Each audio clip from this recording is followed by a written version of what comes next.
Hello প্রিয় ভাই বোনেরা, আশা করি তোমরা খুবই ভালো আছো। আজকে আমরা নিয়ে চলে এসেছি ক্লাস 12-এর 4th সেমিস্টারের প্রথম চ্যাপ্টার সত্যাপেক্ষ ও সত্য সারণী। আগের পার্ট 2 আর পার্ট 1 ভিডিও যারা দেখোনি অবশ্যই পার্ট 1 আর পার্ট 2 ভিডিও দেখবে, তারপর পার্ট 3 ভিডিও দেখবে। আগের দিনে আমরা শিখেছিলাম সত্যাপেক্ষ, আজকে শিখবো আমরা সত্য সারণী। তো আমরা দেখো এখানে দিয়েছি মাইন্ডসেট। পাকল্পিক বচনকে আমরা কীভাবে চিনি? যদি তাহলে। আমরা পাকল্পিক বচন মানে জানি কি যদি তাহলে। এটার প্রতীকী চিহ্ন কি? হর্ষু। কিন্তু এটার সারণী কি? এখন আমাদের সারণীটা মুখস্থ করতে হবে, ঠিক আছে? সারণী কি?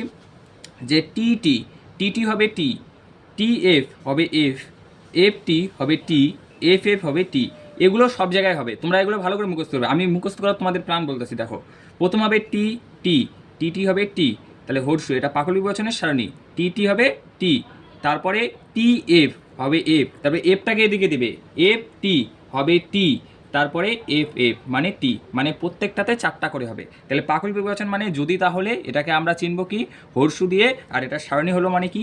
টি টি হবে টি, টি এফ হবে এফ, এফ টি হবে টি, আর এফ এফ হবে টি। এবার বৈকল্পিক বচন মানে কি?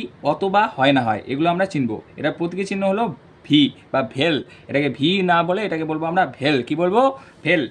আচ্ছা, এটা সারণী কি? এটা সারণী দেখো, টি ভি ভেল, টি হলো টি, মানে একই রকম। দেখো টি টি হবে টি, টি এফ হবে টি, এই যাক এই এফটাকে এদিকে আমরা দিয়েছি, তাহলে এফ টি হবে টি আর এফ এফ হবে এফ। এখানে আমরা মনে রাখার সহজ উপায় দেখো, মনে রাখার উপায় মানে এফ এফ মিথ্যা হবে, বাকি সব সত্য হবে। তাহলে ভেলের সময় কি হবে? এফ এফ মিথ্যা হবে, বাকি সব সত্য হবে। এই যে আমি এখানে দিয়েছি এফ এফ মিথ্যা আর বাকি সব কিন্তু সত্য। তোমরা এটা ভালো করে মুখস্থ করবে।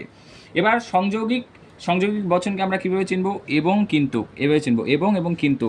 এটার প্রতীকী চিহ্ন হলো ডট। প্রতীকী চিহ্ন কি? ডট। ঠিক আছে, এটার সারণী কি?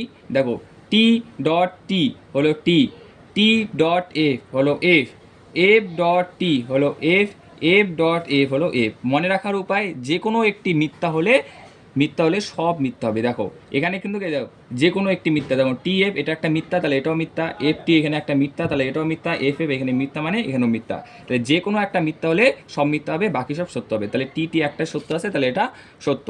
ঠিক আছে, এবার দ্বিপাকল্পিক বচনকে আমরা কীভাবে চিনি? যদি এবং কেবল যদি। এটার প্রতীকী চিহ্ন কি? Triple bar. কি? Triple bar. তাহলে টি ট্রিপল বার টি হলো T, T triple bar F হলো F, F triple bar T হলো F, F triple bar F হলো টি। এটাকে মনে রাখার উপায় হলো, যদি সমমান, এই যে আমি লিখে দিয়েছি সমমান হলে সত্য হবে। দেখো টি আর টি মানে দুইটাই সত্য, মানে সত্য, মানে টি টি এটা সমমান, তাহলে এটা সত্য। এই যে এফ এফ সমমান, তাহলে এটা হবে টি, সত্য, আর বাকি সব মিথ্যা। ঠিক আছে, এবার পাতিকল্পিক বা নিষেধজ্ঞ, এখানে আমরা কীভাবে চিনবো? না, নয়, এমন নয়। এটার প্রতীকী চিহ্ন হলো কাল। এটার কি? এটার উল্টা, মানে টি হলে এটা এফ হবে, এফ হলে এটা টি হবে। এখন আমরা এগুলো বুঝলাম বা সারণী বুঝলাম। এখন তোমরা কোশ্চেন করতে পারো, দাদা এগুলো শিখে আমরা কী করবো? এগুলোর আমি এখন প্রয়োগ দেখাচ্ছি।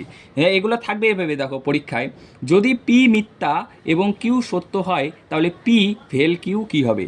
তাহলে আমরা এখানে বলছে, তাহলে পি আর বলছে আমাদের কিউ, পি কিউ। ঠিক আছে, পি কিউ বলছে, কি বলছে? P Q, P Q. তাহলে আমরা সারণী বানাবো পি কিউ, আর কি বলছে? পি ভেল কিউ। ঠিক আছে, এটা আমরা বানালাম। বলছে কি? পির মান কি দিয়েছে? পি হলো মিথ্যা, মিথ্যা মানে কি? এফ। ঠিক আছে, কিউর মান কি? কিউর মান হলো সত্য, তাহলে কি? টি। তাহলে এবার দেখো এফ টি, তাহলে এটা কি বলছে? আমাদের ভেল, পি ভেল কিউ কী হবে? তাহলে আমরা ভেলের কোথায় শিখলাম? এই যে ভেল, এই যে এদিকে ভেল। তাহলে কি এখানে বলছে এফ টি, তাহলে এফ টি কোথায় আছে? এ দেখো এফ টি, এফ ভেল টি মানে কি? সত্য, তাহলে এখানে হবে সত্য। তাহলে আমরা সুতরাং বচনটি কী হবে? বচনটি হবে সত্য, বচনটি হবে সত্য, হবে সত্য। ঠিক আছে, এবার দেখো এখানে আর একটা, পি সত্য এবং কিউ মিথ্যা হলে পি হর্ষ কিউ কী হবে? এখানে কি দিয়েছে? হর্ষ, পি হর্ষ কিউ কী হবে? তাহলে আমাদের পি আর কি দিয়েছে? কিউ, তারপরে কি দিয়েছে? পি হর্ষ কিউ। ঠিক আছে, এখানে পির মান দিয়েছে কি? পি হলো সত্য, তাহলে সত্য মানে কি? টি, আর কি হলো কি? কি হলো মিথ্যা মানে এফ। এবার বলছে পি হর্ষু কিউ কী হবে? তাহলে পি হর্ষু আমরা কিউ কই শিখলাম? পি হর্ষু, এই যে আমরা এই যে হর্ষু মানে পাকলিক বচন যদি তাহলে। তাহলে হর্ষু এখানে বলছে যে টি এফ কই আছে? দেখো এই যে টি এফ মানে কি হবে? মিথ্যা, তাহলে এখানে হবে মিথ্যা এফ। ঠিক আছে, এখানে সত্য আর এটা হলো মিথ্যা, তাহলে এখানে হবে বচনটি হবে কি? মিথ্যা, মিথ্যা। আমি পরের ক্লাসে এগুলো একটা ভিডিও নিয়ে আসবো, তোমরা এটা ভালো করে এই সারণীগুলো ভালো করে মুখস্থ করবে, তাহলে তোমরা পরেরগুলো ভালো করে অবশ্যই পারবে। আর আমি তোমাদের এক্সারসাইজ দেবো, তোমরা সেগুলো করবে। ঠিক আছে, আজকের ভিডিও এই পর্যন্তই।